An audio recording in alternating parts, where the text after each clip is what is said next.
Oh, hello, it's Mr. Harry here again. I'm walking near our home in a blinding snowstorm.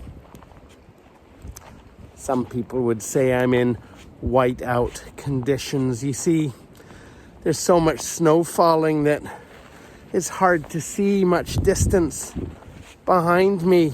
Normally I could see a long way up this little road, but it's hard to see today because it's got so much snow falling from the sky. And it got me wondering what it would be like to be out in the wilderness in a blinding snowstorm, far from home. I'd like you to write a story, draw some pictures of what you would do and things you would do to keep safe if you were out in the wilderness in a whiteout condition in a blinding snowstorm. Show your friends and family and teachers too your story with words and sentences and pictures. That would be lovely. Stay safe out there.